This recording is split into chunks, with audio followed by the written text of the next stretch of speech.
What's up, everybody?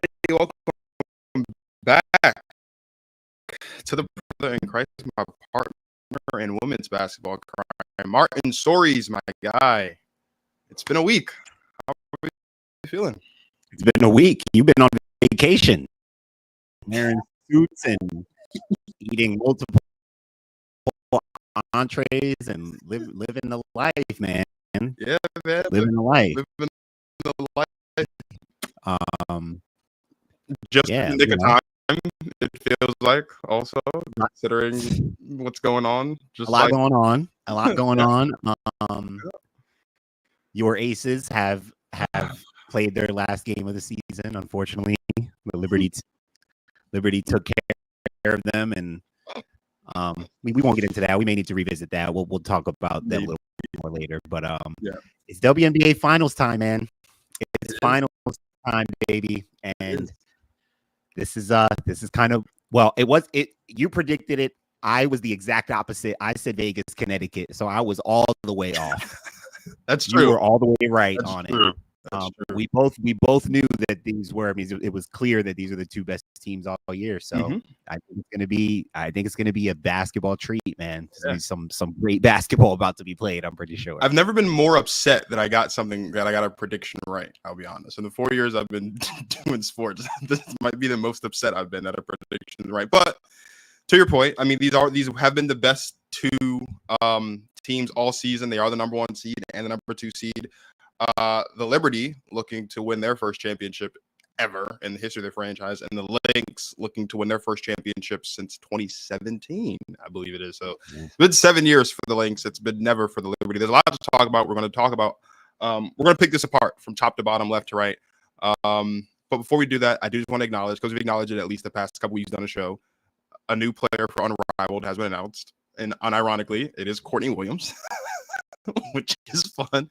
Yet another unrivaled player going to be taking part in this finals. We might as well just call this the unrivaled finals at this point, with all the unrivaled players that are. Yeah, and of course, with the two founders, of course, going head to head. Like it's literally the unrivaled. That is a big storyline here for sure, and that's one of the big matchups we definitely want to talk about. Two of the top players in the league. That's gonna be big. It's gonna be big for this series. I saw someone on Twitter say that whoever wins this finals, that team should get the first pick in the finals draft between the fees. Whoever wins the final, just give them the first pick in the unrivaled draft.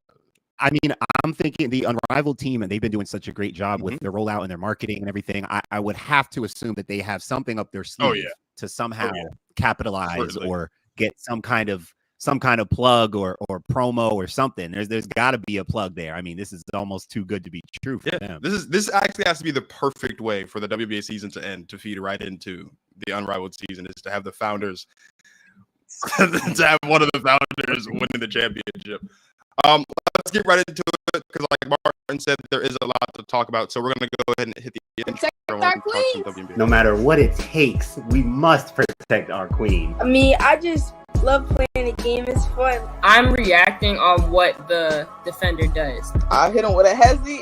After that, they quit. Yeah, I think I've always just been able to get downhill. So I know what I'm doing. Like, people can't tell me I'm not doing the right. Like, I've been taught the right way.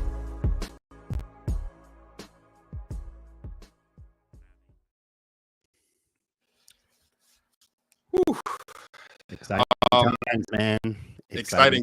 Exciting times. As Martin, now you're Martin, I'm Marcus. As Martin alluded to at the top of the show, I did make the prediction that we would see these two teams face off in the finals of this season. Let's toss it back to that clip when the wonderful Lauren Mincy joined the show and asked us who we thought would be in the finals. Martin and I have talked about this from a matchup standpoint. The Lynx are going to cause a lot of teams a lot of issues in the postseason. Yeah, I don't want to see the Lynx. And their versatility. This season is telling me that when the Liberty and the Lynx match up, the Lynx are going to win 75% of the time, according to the 4 games they played. So I'm going to say the Lynx are going to get it done, and I'm going to give Nafisa Collier Finals MVP.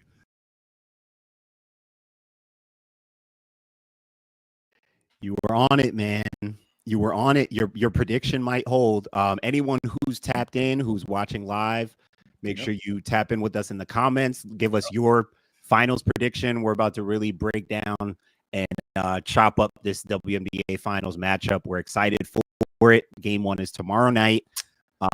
This show is usually on Tuesday nights, but we move things around. The last game in the Minnesota Connecticut series was last night, so we wanted a chance to see who was going to go up against the Liberty in the finals. So we're here tonight, but of course we're usually here on Tuesday nights. But tap in with us in the comments if you're watching live, even if you're watching on the playback.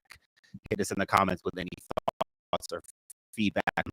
Yes, so Marcus, your prediction for who's in the finals held. I think your prediction for the winner and finals MVP has changed. Not to jump ahead too much, and like as much momentum as both of these teams have, and I think each of them have a totally fair and even shot at winning.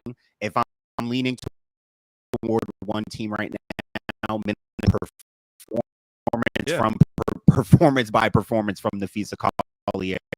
I'm just becoming even more of a believer, and we're going to talk about the matchups in a little bit. And again, I think it could go either way. I think both teams are that great.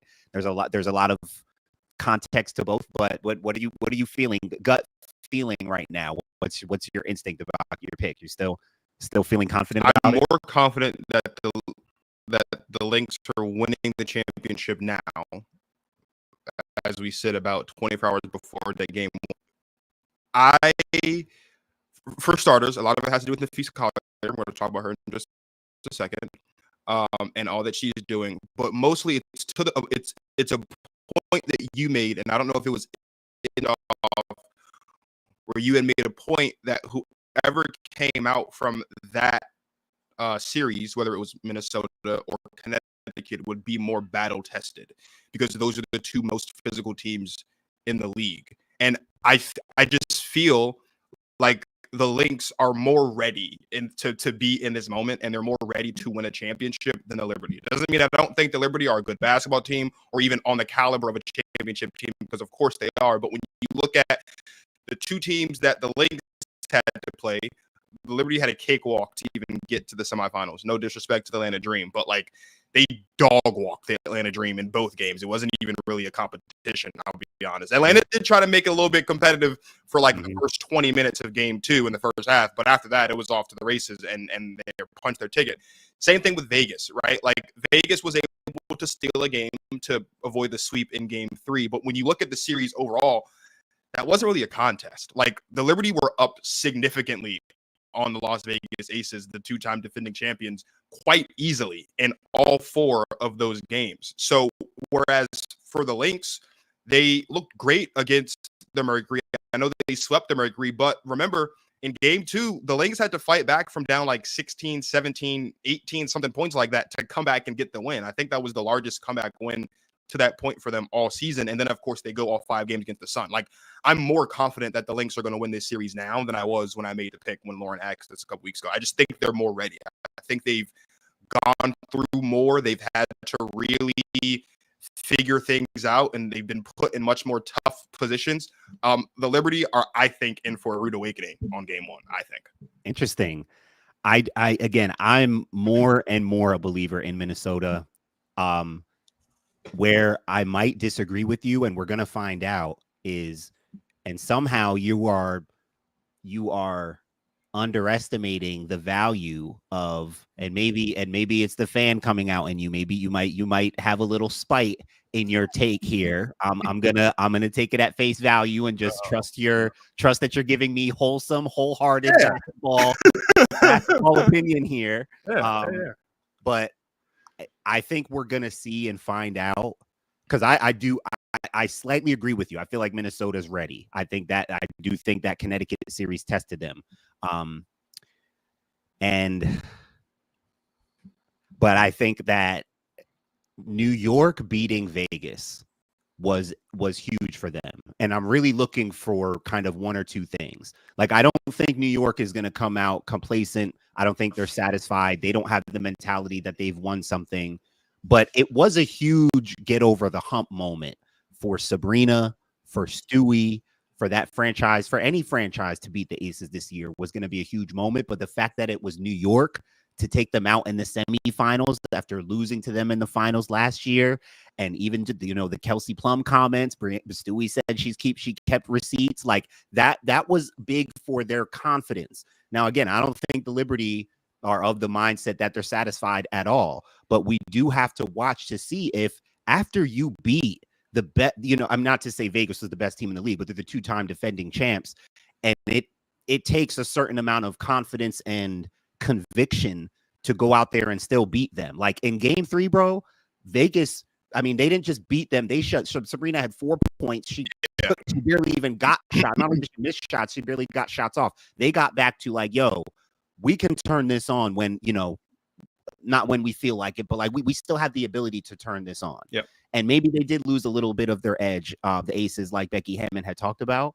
And I think I did see that at moments through the series. And yeah, that you're right. At many times, especially in the first two games, the Liberty were really kicking their butts. Like it really wasn't. The Liberty looked like flat out just the better team. People thought Vegas was going to might get swept because it just looked like the Liberty were just that much better. It just looked like they had it. It was their time. Becky Hammond after game 2 was saying, like, referencing the 2014 Spurs Heat series, saying like it might be their time, essentially. The way they lost to us last year, it might be their time.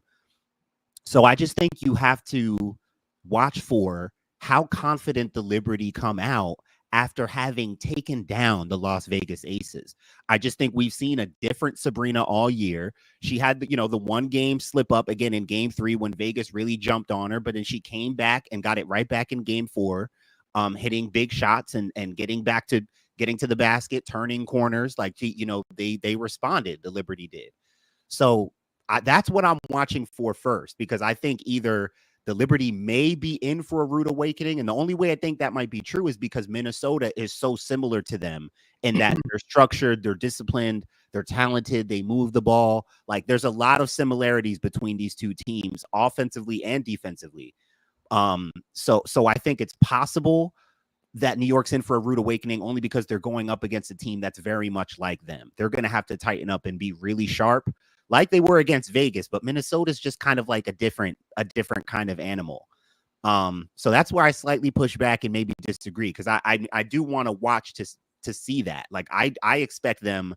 I think New York, having just beat Vegas, that I just think that was a huge moment for them, and their confidence should be through the roof. Not only that, Minnesota's beaten them in the series. They beat them in the Commissioner's Cup this year. Stewie's talking about receipts. You don't think that's one of them? I think that they're coming out with that.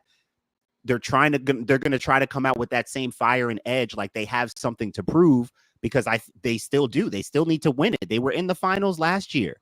You can't show up thinking like, oh, we've been here before. Like, no, now you have to prove that you're the top dog. Minnesota wasn't here last year. You were. You just took out Vegas, the team that's won the last 2 years. So just off the bat, I'm just looking for that kind of like who's coming out with really that confidence carrying over from the last series. And I just think after having beaten Vegas, New York should have a ton of confidence coming out. You're right. I do think that New York should have more confidence considering the team that they beat to get to this point. Obviously, when you beat not just the team that beat you in the finals the previous season, but a team that has won, as you mentioned, the last 2 championships in the league, like that obviously means a lot. It's just there's something about the Minnesota Lynx having gone through what they had to go through in this most recent series to get here that just makes me feel like they're more ready. Like we talked about before the Sun series, and I think you mentioned how this matchup between Nafisa Collier and Alyssa Thomas, when we talked on Friday before I left, that was going to be the toughest matchup that Nafisa was going to have at any point in the postseason, just because of how physical of a basketball player Alyssa Thomas is. Taking nothing away from Breanna Stewart, obviously, because I think that Breanna Stewart's still the second best player. She might be the third best player in the league, given the body of work that Fee has put together this season, but she's not the caliber of defender and she's not as physical as an Alyssa Thomas is, right? And you can go across the board for all the players that matter. In Minnesota, I don't know if there's anyone individually or collectively that is going to cause bigger matchup issues and cause bigger challenges for Minnesota than Connecticut. So it's for me, it's my confidence in Minnesota is less. It really has nothing to do with the Liberty per se, because you're right. The Liberty should be on cloud nine. The Liberty are not going to be complacent. I don't think the Liberty are going to show up as if they've arrived or anything like that. And they have gotten over the proverbial hump. And I do think that this is going to be probably the best series we've seen all year. But just looking at the road for Minnesota to get here, and more specifically, the road for Nafisa Collier to get here and how she got consistently better. Like, she went from having an all-time great 2 games against Phoenix in the first round to having to struggle a bit, but still having one of the best, semifinals performances we've seen. So much so that she right now averaging a little over 27 points per game. That's the most points per game a defensive player of the year has averaged entering the finals in WNBA history. And it's the 4th most points all time any player has averaged entering the finals. So like, she's kicked it into that next gear. So much so that people on Twitter are talking about whether or not Nafisa Collier is the most all-around player in the WNBA based on just the body of work that we've seen, because she's not just getting shots and making it look easy, but she's crashing the board. She's playing good defense. And she's 6'1", averaging like 25 and 12 and still getting 2 or 3 steals every now and then. Like, I just feel like, and again, we'll start to dissect a little bit more in just a second, but my confidence in Minnesota is just, they got here the hard way. I feel like just focusing simply on the teams that they had to face to get here. I feel like they got it the hard way. And that matters when you have to go up against a team that it's not going to be an easy out.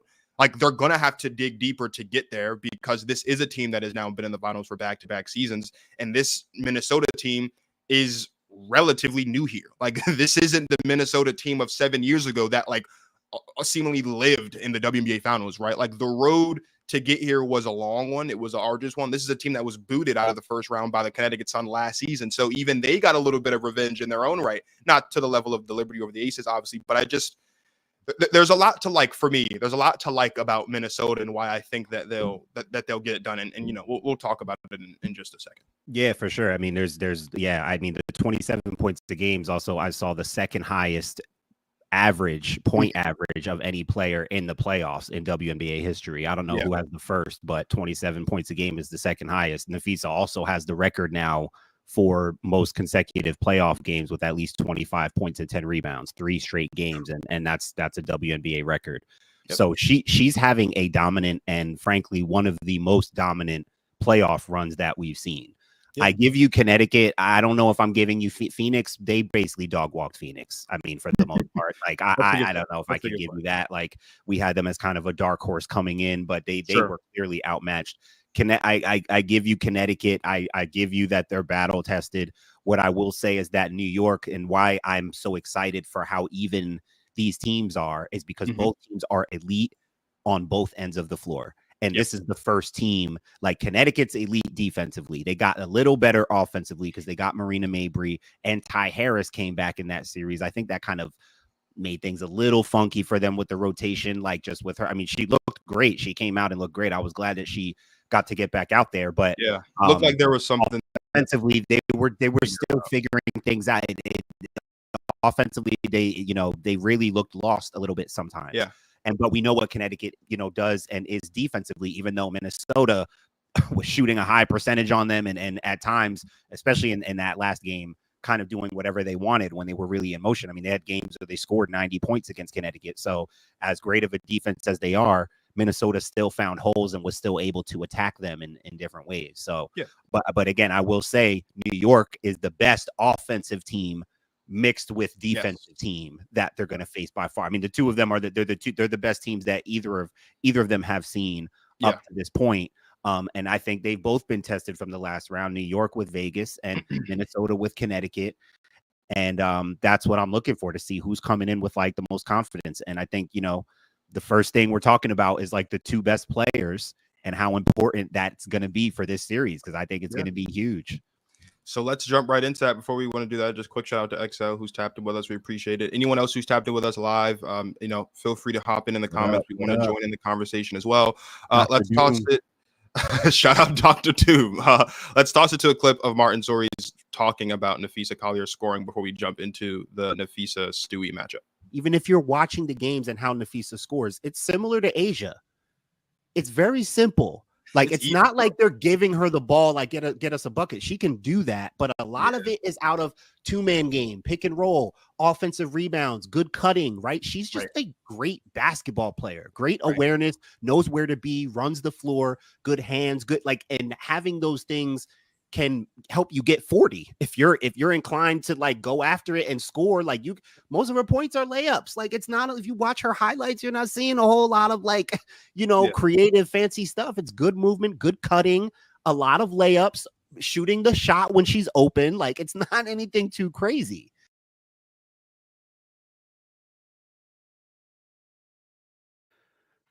So I want to start by clarifying even where I said there at the beginning how it's similar to Asia. I wasn't obviously saying I wasn't saying that the way she scores is similar to Asia. I was saying that it was similar in that how they do their scoring is pretty simple.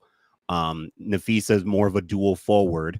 Asia is more of a hybrid post power forward, more of a legitimate four. Napheesa does a little more on the perimeter, goes off the dribble a little bit more, I think. And I think has a little more, I mean, I think there are similarities to them, but I think Napheesa has a little bit more of like a wing guard component to her. And even in her back to the basket game, Asia's a little bit more of a traditional post player. She's more of a post, more of a four than Napheesa, in my opinion. So I would put Asia in the hybrid post power forward, position category. Napheesa more of a dual forward. But I was really talking about how similar it is that they both get it through so simply. And honestly, I think that's a kind of a backdrop for this series, bro, for people who get to watch this basketball.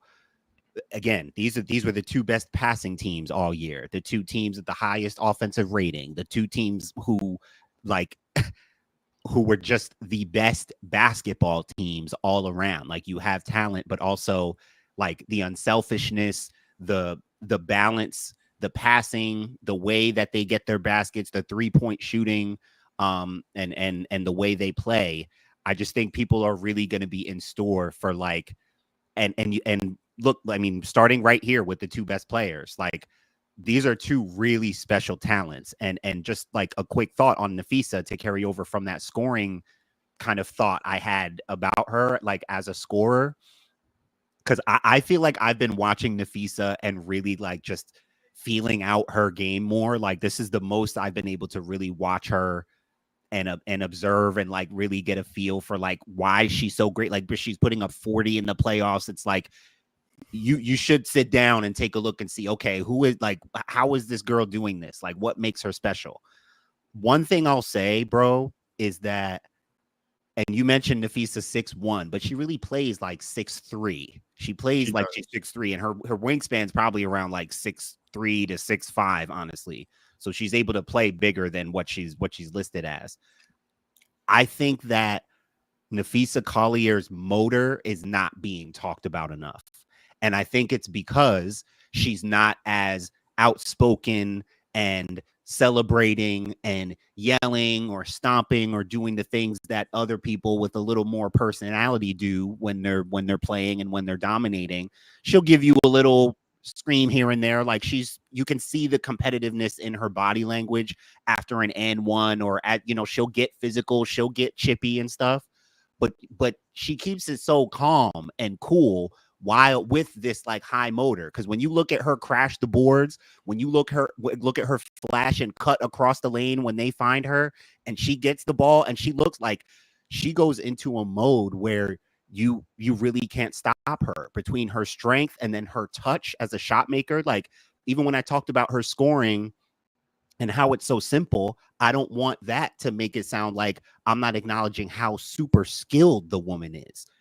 The way she's getting her buckets, like I said, as I'm getting to know her game more and how she is so great at scoring the ball and being in spots and really just being unstoppable, her cutting, her awareness of the floor, it's all skill. I mean, her IQ is really up there, and I think that trickles into even the identity of their team. But it's really special the way she does it because she's become a high level scorer. She's having one of the most dominant runs in playoff history.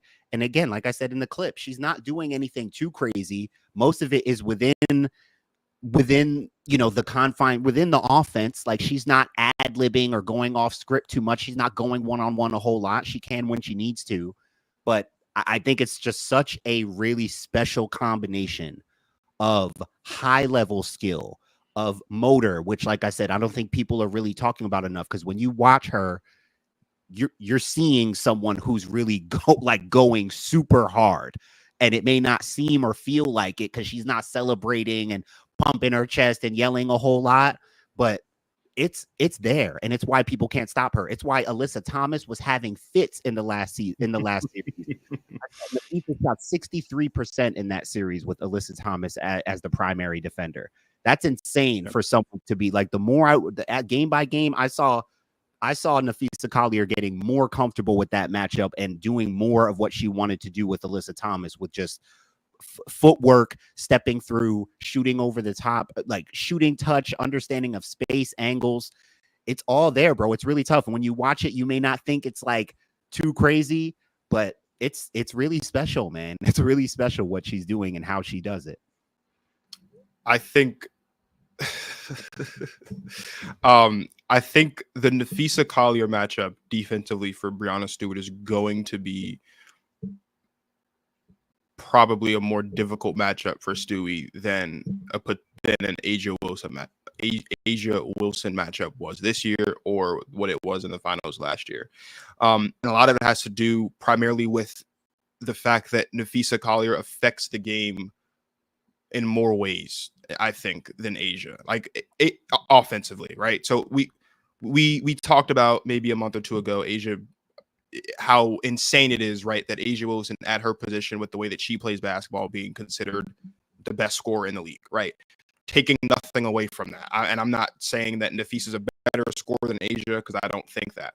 But to your point, when you look at the way that Nafisa gets hers, right, one of the biggest differences in Nafisa's game compared to Asia's game is the fact that Nafisa will hit shots from three more reliably and more consistently than an Asia Wilson is, which means that Breanna Stewart, in turn, is going to be spending more time playing defense out in the perimeter than she would if she were guarding someone like Asia Wilson, which in the grand scheme of things, from a defensive matchup standpoint, because as you mentioned, these have been the two best defenses all season, relatively speaking, right?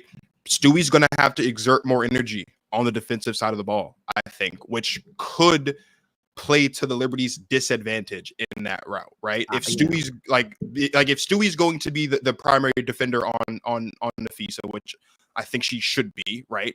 That is going at times, but I think they're going to roam her a good amount. You think so? Like, even in the last series, we saw them throw her on Kelsey Plum. Like, Stewie's versatility and range as a defender. Yeah. She's got Jonquel Jones to back her up. I mean, listen, that's a tough matchup for anybody. That's going to be even tougher as far as guarding Nafisa Collier, even tougher for Jonquel.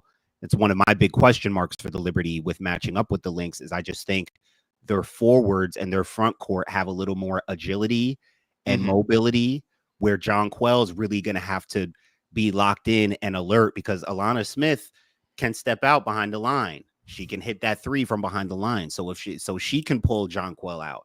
But Breanna does have Jonquel, just like how we would talk about in the Aces series, where it's between Stewie, Jonquel to like gang up on Asia together. It can't be one or the other. Like, in certain moments, primary defender, primary matchup.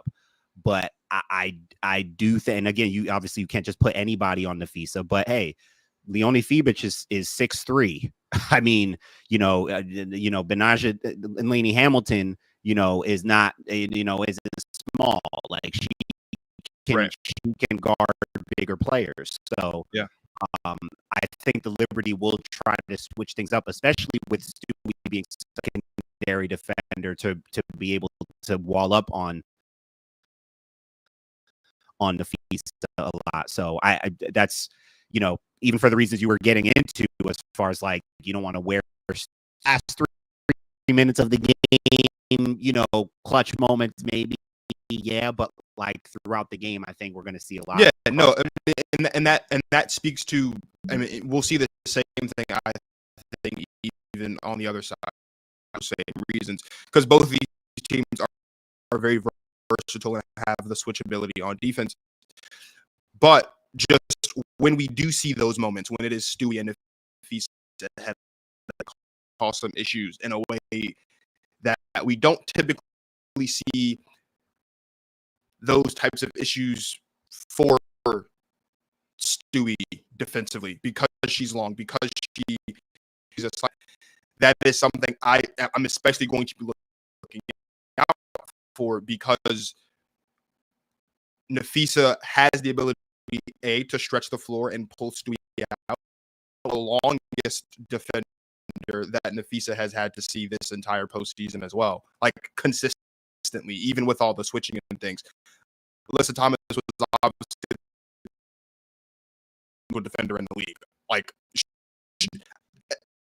now that's not to say that she's going to be shooting upwards of 60% on Breonna Stewart, because Nafisa's some trouble.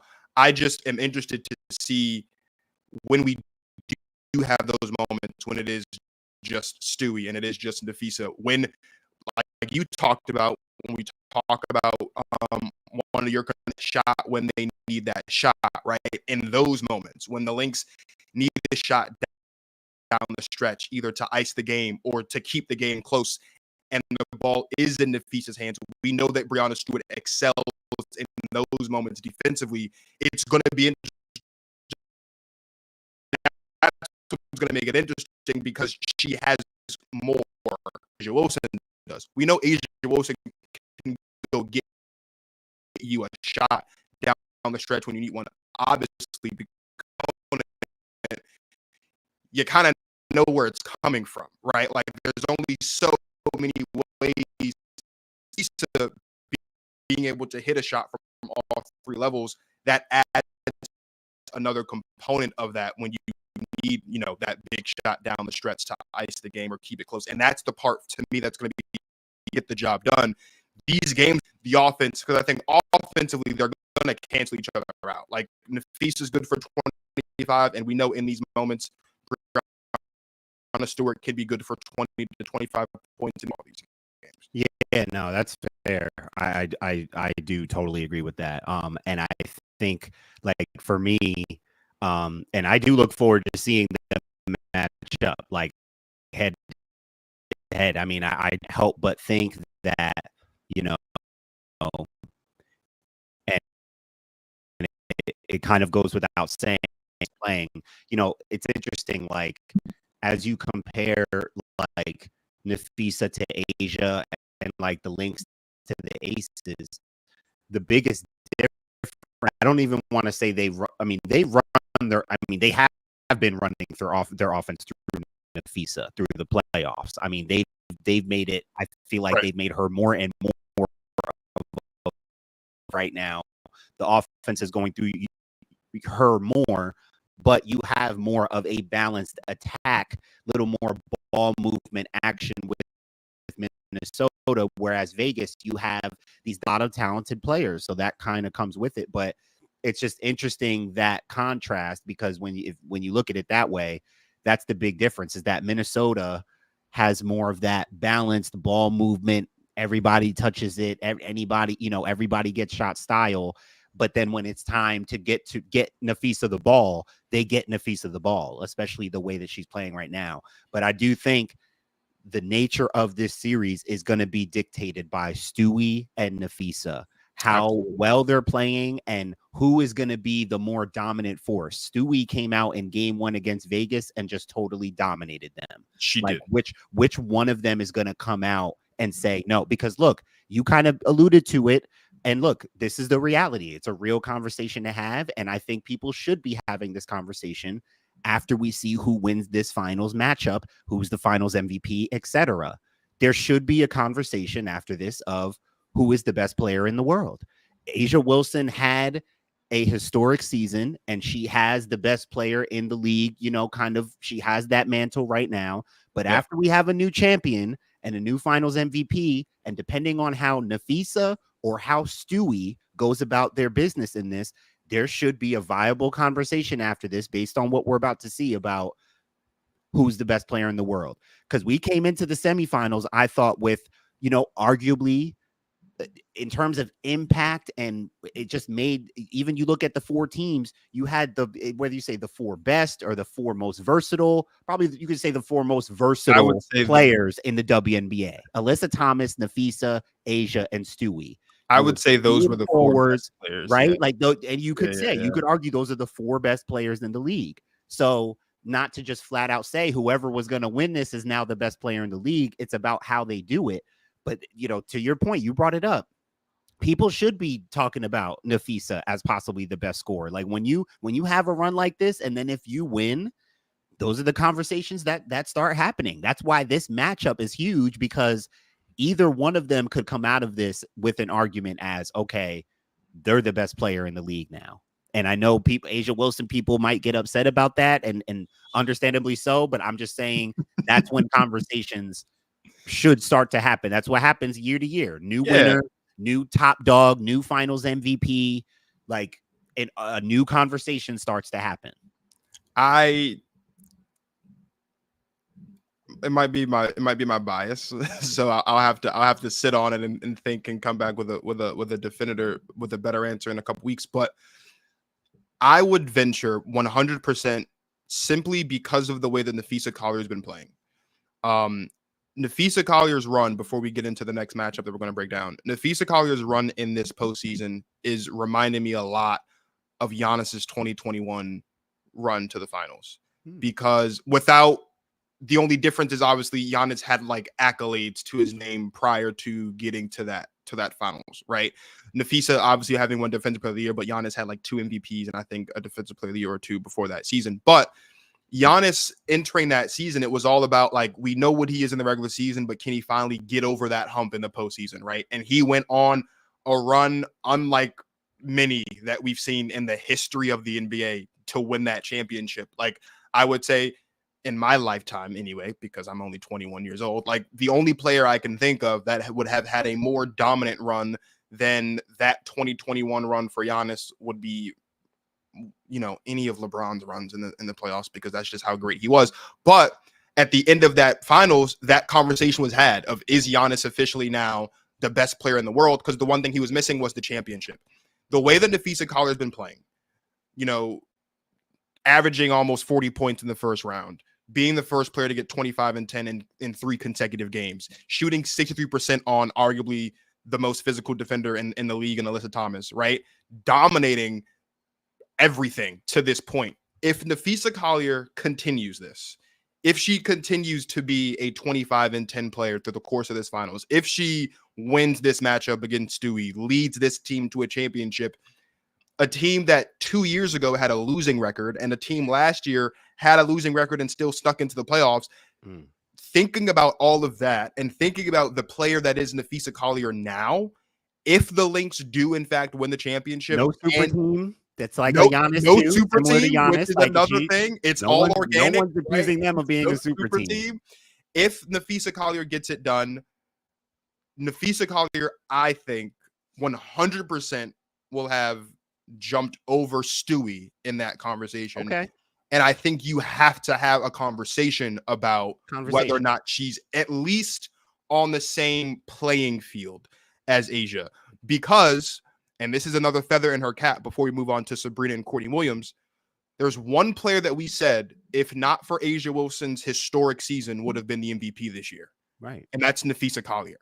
Yeah. Which means that Nafisa Collier, if not for Asia Wilson, would have been the MVP and the Defensive Player of the Year this season. Martin Sories, who's the last player to win MVP and Defensive Player of the Year in the same season? It was Asia Wilson. Asia Wilson, right. So if that's the type of season that Nafisa Collier has put together, you cap that off with a championship against the Liberty, against Breanna Stewart as her primary matchup, just like Asia did last season, winning finals MVP, just like Asia did last season, clearly being effective on both sides of the ball, as we know Asia is, impacting winning on both sides of the ball, as Asia is. I don't know if that means that Nafisa is definitively better than Asia. I think we would have to see them head up in a series and her outplay Asia for that to be the case. But she 100%, this body of work this season puts her as probably the only player in the WNBA that has a legitimate argument to say, if Asia Wilson's sitting at the head of the table, I consider that seat on her right hand, and I can have a legitimate spot and have a legitimate say at sitting at that right-hand side of Asia Wilson and the overall pantheon of who's the best player in the WNBA.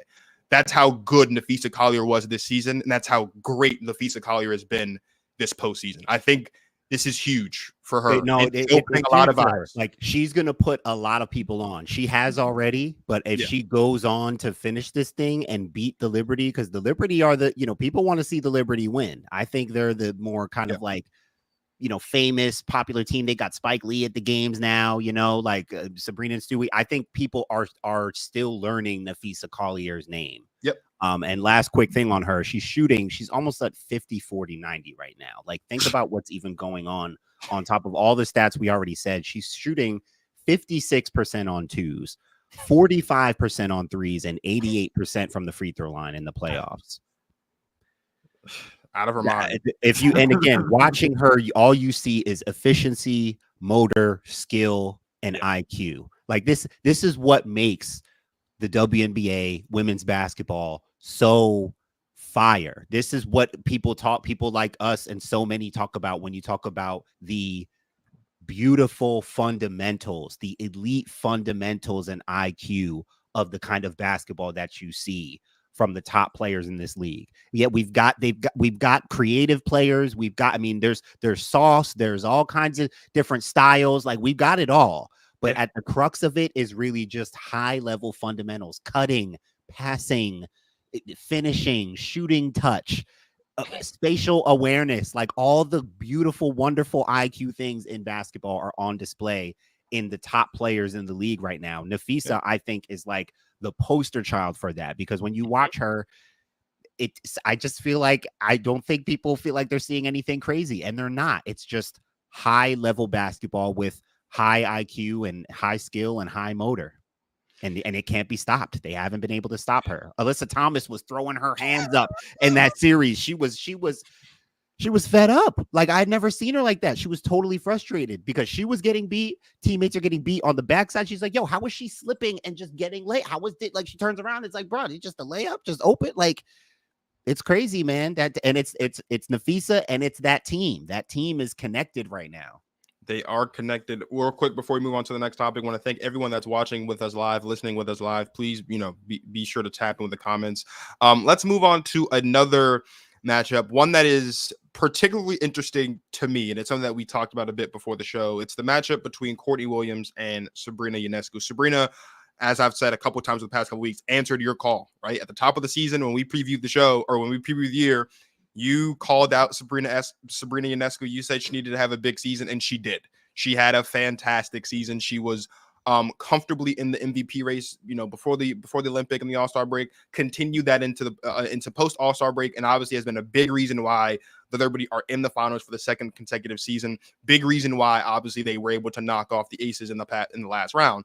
And then you have Courtney Williams, who I told you when I went to, and I got to see her with my own two eyes for the first time when the Lynx were here and they played the Mystics. I texted you. I said, bro, like, I didn't know Courtney Williams was like this, right? Like, familiar with Courtney Williams' game, familiar with what she brings to the table, but I got to watch her play basketball for the first time with my own two eyes in person.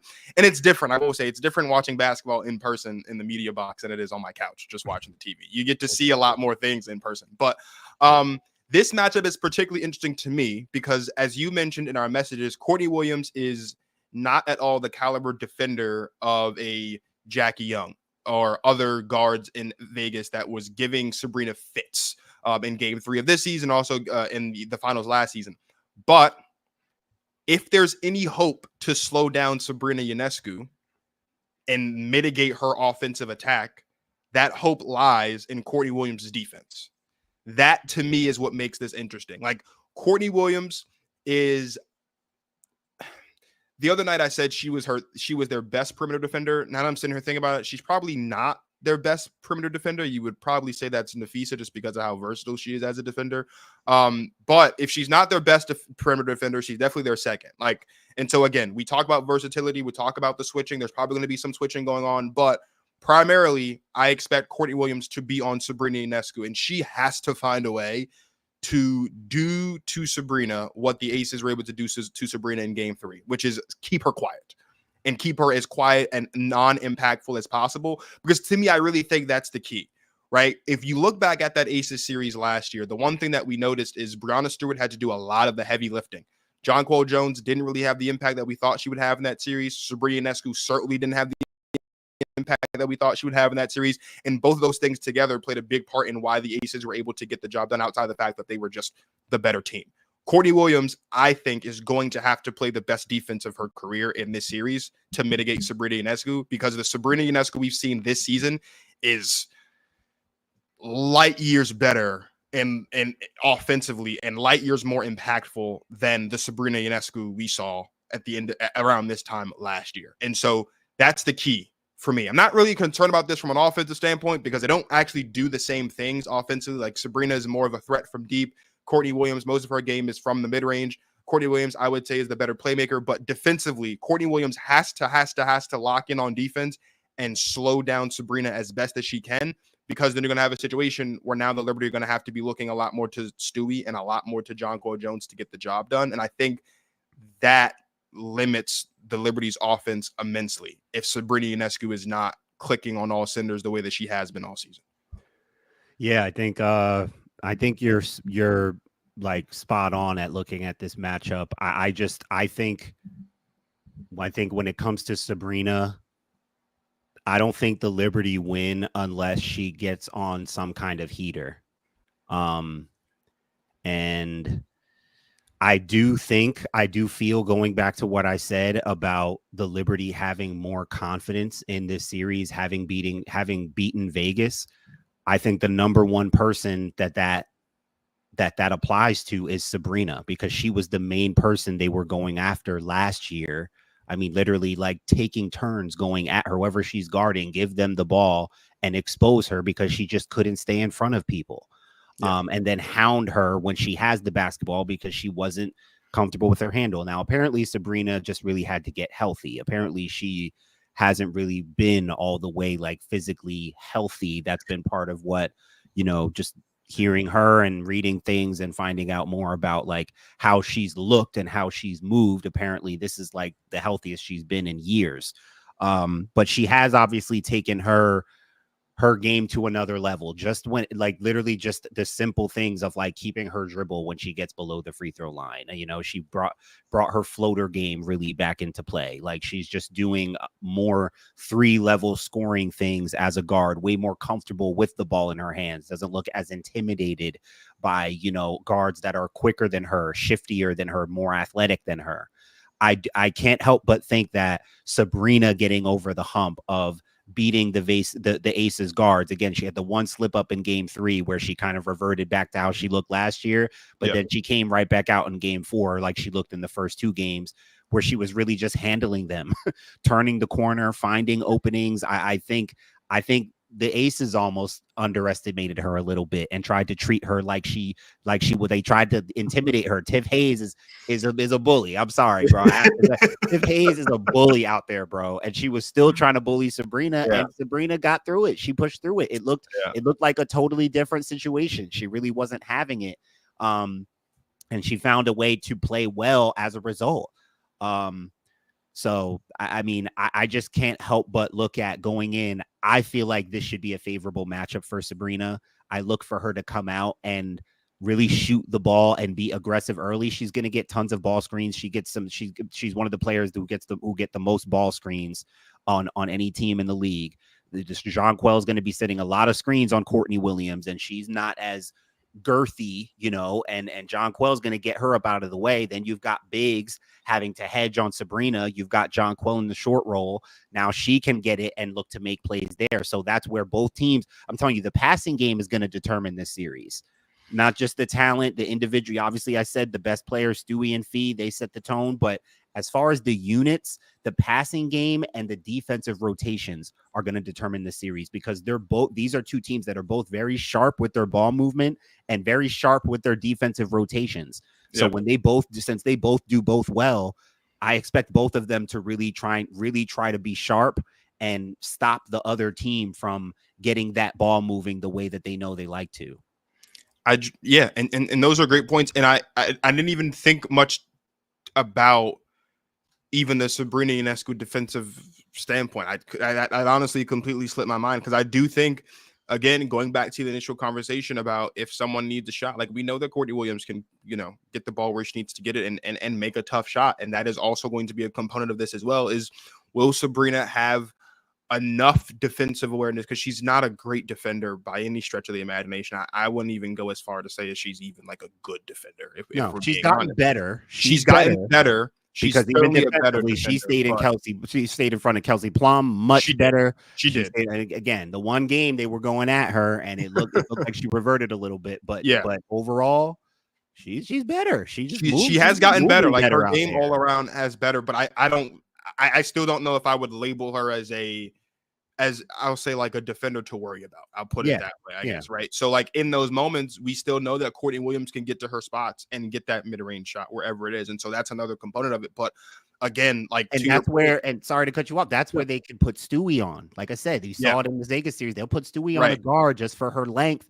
take away drives, take away passing angles. Like that's what I'm looking for. That's where I think you put Stewie, like with those kind of versatile defenders, you can roam them. And I think we've seen Sandy Brondello a little more loose with like roaming Stewie onto guards and changing matchups than we've seen Cheryl Reeve do with Nafisa. We know Nafisa can do that as well, but I don't think they're as loose with like roaming her on different defenders. That's something I'm really watching for. It'll be interesting. I think, again, the similarities of this team are so jarring. These are the two teams that led the league in assists per game. These are two of the best defenses in the league by any stretch of the imagination, whether it's offensive rating, whether it's defensive rating. They play very similar styles of basketball. This is 100% of all the possible finals matchups we could have gotten coming into the postseason. I don't think there was one better than this one, not just from a similarity point, but also just because these have been the two best teams in the league from day one. Get this. I saw this earlier. Last season, the New York Liberty broke the WNBA record for highest percentage of their points being assisted on. 75% of their points last season were assisted on. WNBA record. The Lynx broke that record this season. 76% of their points were assisted on.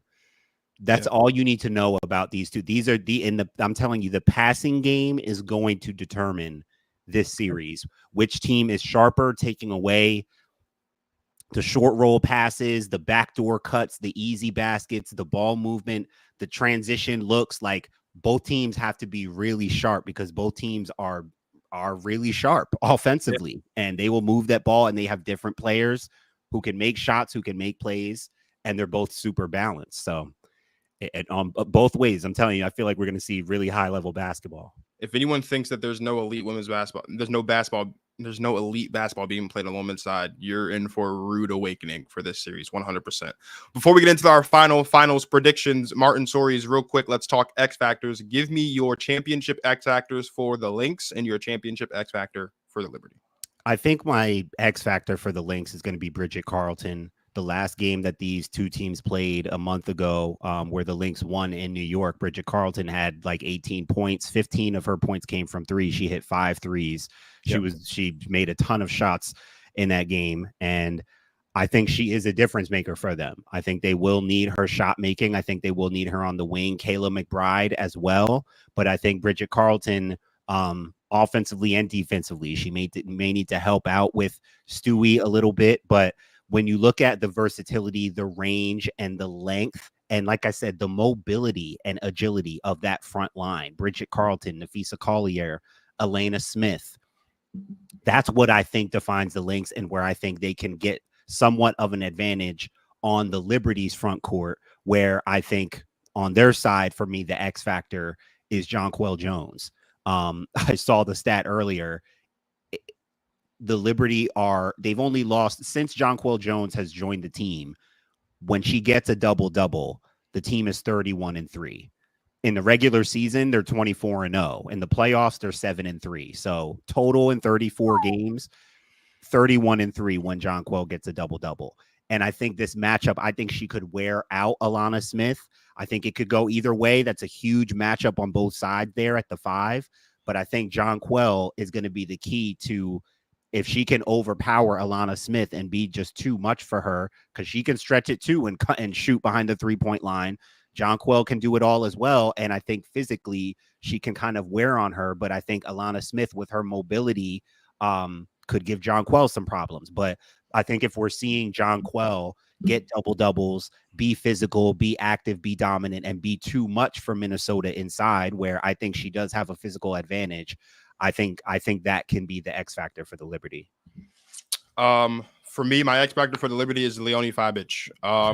First of all, she burst onto the scene in the first game of the postseason. She had I think she had 21 points. She hit all 4 of her threes, which is a WNBA record. Most points in a debut, which is also a WNBA record. She's going to be the key for me because from what it looks like she's earned her permanent spot in the rotation as a starter, and I think that makes perfect sense from a defensive standpoint, from a length standpoint.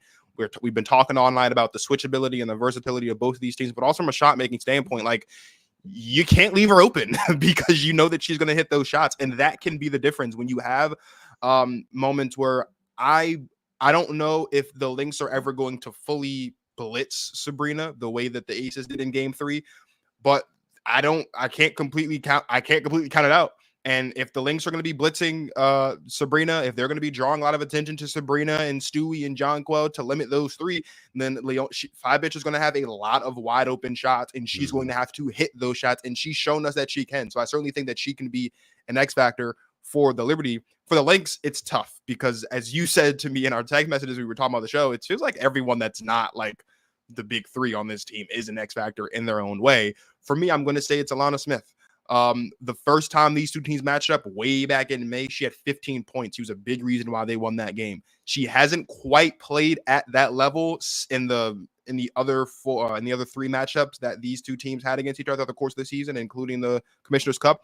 But we know that she can do it. We know that she can hit big shots. She hit countless big shots in the game against the Sun to close out. She hit a couple big shots even against the Mercury as well. We know that's what she's capable of, and she can crash the boards. And to your point earlier about the Jonquel Jones component, she can also force Jonquel Jones to step out and have to guard the perimeter as well, which can leave open space for driving lanes, whether it's for Nafisa, whether it's for McBride, whether it's for Courtney Williams or whoever. So I have my eye on her because I know that she can hit big shots. And similar to Fabic, she might need to hit a couple big shots down the stretch of these games. Like I said, neither of these teams are blowing out the other. I would be shocked if either of these teams win a game by more than 10 points. Something would have to go drastically wrong for either of these teams to lose a game by more than 10 points. I think they're just that good.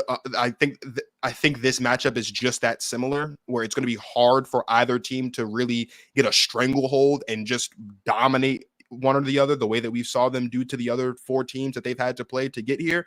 And so we're going to need some unsung heroes to win a championship. And for the Liberty, I think it's going to be Fabic. If they want to win this chip, she's going to have to be an unsung hero. And for the Lynx, it's going to have to be Alana Smith.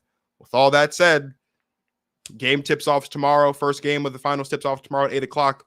Give me your finals prediction, your winner, how many games, and your MVP of the finals this year. I think I'm riding with your initial prediction, man. I'm going with my gut right now is feeling like Minnesota has this edge right now. And like I said, I do want to see, I'm so fascinated to see game 1 to see what kind of edge New York is coming out with. But I think Minnesota has such a connectivity right now. I would say New York is a little more talented.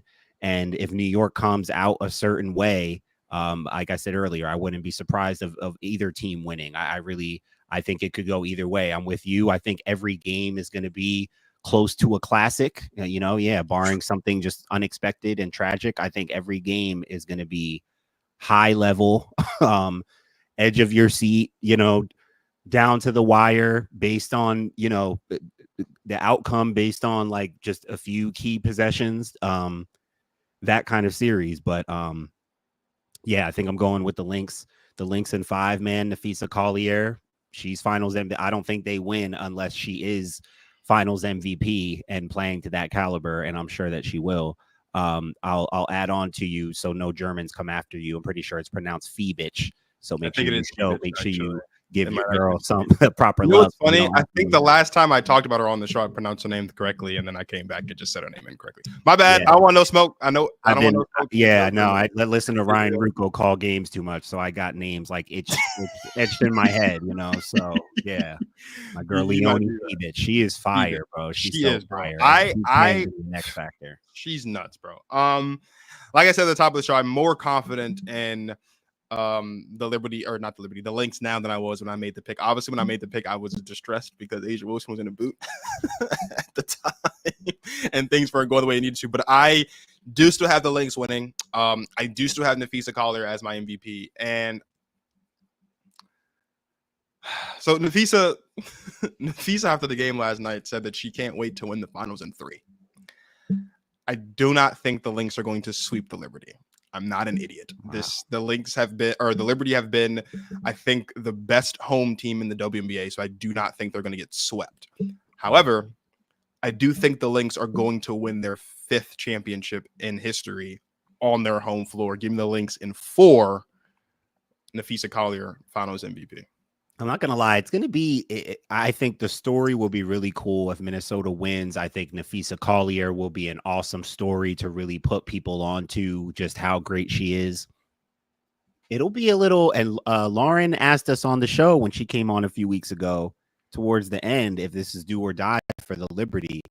This will be, it's not the end of the world. It won't be tragic, but it'll be very disappointing if the Liberty don't pull this off. If it has felt like it was their time, and I thought maybe I was a year too early predicting that they would do it last year, because I just always felt like this group would win a title together. It just felt too right positionally across the board. It's just the right fit.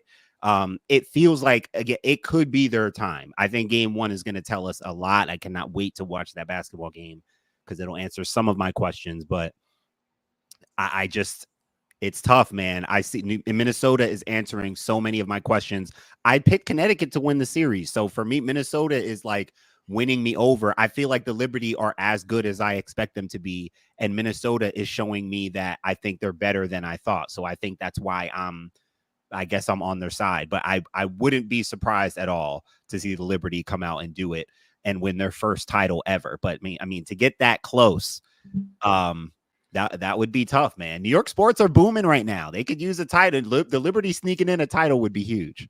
2 quick things, and I have a question for you as the second thing. The first thing is, I'm going to be honest with you, bro. If they don't win the chip this year, it might be it. And the only reason why I say it might be it. No, I don't think break it up. I think we have to remember, like the window is closed. Like what? I don't think it's going to be completely shut just because the talent is there, but I think it's going to be closing because we have to remember December 6th is expansion draft. Yeah. So this team is not going to be the team that we see entering next season, not just because of free agency, draft, trade, whatever, because half of this roster is going to be sent away for the Golden State team to potentially take on their roster. Now, we'll have to figure out what they do after that. But more importantly than that, if the Liberty can't beat the Lynx aren't going anywhere. The Aces, I think, this offseason are actually going to have some time to sit down and really retool their roster. And I think the Aces are going to be back with a vengeance next season. Like, I don't know. I actually don't know if the Liberty are going to be able to come back and run things the way the Liberty were the number 1 seed last season too. Like, this isn't just they lost to the Aces. This was like, they were the best season. They were the best team in the league last season and they lost in the finals. They're the best team in the league in this season. If they lose in the finals again, there might be some questions that we need to ask about the way that this roster is put together, about maybe something's just not working. Because if you have another situation where a lower seed comes into your house and beats you and they're better than you, like, I'm not going to say the window's going to be completely closed. I think as long as you still have Sabrina Ionescu playing at this level, Breonna Stewart and John Cole Jones at their at a high level, you always are going to have a shot when you've got a big 3 with that talent. Right. But I'm just saying, a chip for Minnesota. We know what happens when Minnesota starts winning championships. They start getting a little bit groovy. Next thing you know, they're winning them left and right. So history's any indication. Minnesota's not going anywhere if they win this one. The Aces are going to come back, retool. Like, The Storm, I think this was kind of that experimental year for them. I think they'll definitely be back and have things like the Liberty might not be able to just be the 1 seed, be better than everybody, and get back to the finals for a third consecutive season and then lose again like that. So that's the one thing. So if we're talking about pressure, we're talking about like who's got more to lose on, all the corny cliche questions that are asked whenever it's championship time. Liberty under more pressure. They've got more to lose. Yeah, all that it'll stuff. be devastating. It would be devastating for sure. If you said they've been the best team. It's felt like their time. They got over the Vegas hump. They beat the Aces. Like it feels like it should be their time. Minnesota is right there on them, and I mean Minnesota's already shown that they can beat them throughout the season. Like they won the series through the season, so it's not like I mean, if they may have been the best team, but this was the other best team through the whole year. So this is the best test that they could have right now to really prove and show if they're ready. And that's why I said I feel like they do have more to prove. They still have something to prove to become champions. I mean, you still got to go out there and win it. You just beat the 2-time defending champions, but now this team it looks like they're ready to win a title. So it would be devastating, man, to get there 2 years in a row, not get it done, go up against a team that's not a super team. They didn't make some big additions like they did last year, bringing in Stewie and John Quell and Sloot. They added Courtney Williams and Alana Smith. They didn't make some big splashes, and they didn't go get 2 former MVPs. I mean, you got to get a title out of this, but I think that's fair to bring that up. I do think it would be devastating because I know they were devastated last year. That's why you see the fire they came out with this year and the edge that they have now. But we'll see. I think, like I said, game one is going to set the tone to see how people want to come out. Because I think Stewie is locked in. I think people are locked in on both sides. I think this is about to be Dark 30 for sure. This is about to be basketball war right here, man. Yeah. So now here's my question for you, and shout out to my guy Josh, because we were talking about this on Sunday, I think it was. We were talking about what happens if the Liberty win and Stewie gets her 3rd ring, because a bunch of people on Twitter were talking about how now what happens if Stewie gets their 3rd ring, and most people with common sense were like, yeah, well, Stewie's been in the league a little bit longer, so if she gets her 3rd ring first, makes sense. But if Stewie gets her 3rd ring this season with her resume, I know we talked a lot about where A'ja Wilson ranks in the overall pantheon of players in the history of the league. We don't really have that conversation a lot about Stewie. I imagine if she's not in the top 10 already for most people all the time, she's certainly hovering around that. Let's say Stewie and the Liberty do win a championship, and more importantly, Stewie is Finals MVP. Where does that put her for you on the all-time rankings of the best players in the league? She'd probably fall in my top 5 of all time. I feel like she should be comfortably top 10. I think pretty comfortably top 10 all time right now, unless I think she would fall in that top 10 for most people. But she delivers New York their first title, Finals MVP after these 2 years she's had with them. And her longevity is starting to become a thing. Her greatness over time is starting to become a thing because she keeps coming back just as good, if not better. So that would be huge for her. That's why at the top, talking about her versus Nafisa, there's kind of a Stewie legacy versus a Nafisa coming out kind of battle happening there, where more people are learning about the greatness of Nafisa Collier. We've known about the greatness of Breanna Stewart, but she has a chance to kind of remind us in a way and deliver the Liberty New York, their first championship. That would be huge. Those are 2 big storylines to, that we're going to possibly have coming out of this. And for what it's worth, A'ja Wilson's 2 championships, she had to get through Breanna Stewart to get to them, right? She had to beat the Storm on the way to the first championship in 2022, obviously beat the Liberty last season to win the championship this season.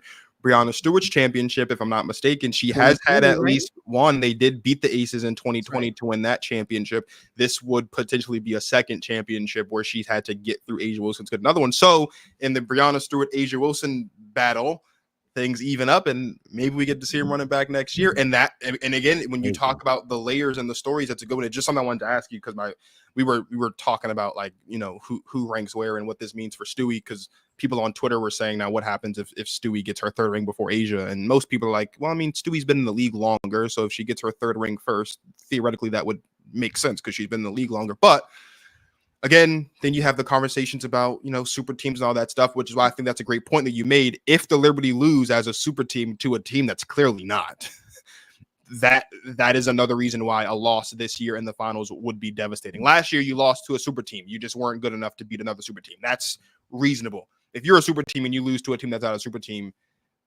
that adds a little bit of salt. It's just a little bit. It's just a little that's going to be added to the conversation. It's going to come up. They're a great team. They're just great. No one's calling them a super team. Yeah. So that's just the reality. Yeah, that's going to come up. Well, it was absolutely a pleasure to get back on the horse and talk women's basketball with my guy Martin Soares. As always, please feel free to like and subscribe to the Give It a Shot Network. For all of you guys that watch live, we thank you for watching live. For all of you guys that will watch this on the playback, thank you guys for watching. To see more women's basketball content from the Protect Our Queens podcast, please follow us on Instagram at Protect Our Queens _. You can also follow us on Twitter at PO Queens _ or X, whatever you call it. I don't care. Just go follow us. And we will be right back here next week with another episode. We'll be midway through the finals at that point, so we might have to figure out what that looks like. But we will be back here next week to talk more WNBA Finals. So for my guy, Martin Soares of Basketball Society, this is Marcus of the Protect Our Queens podcast signing off. Thank you guys for watching. And as always, you guys enjoy yourselves some women's basketball.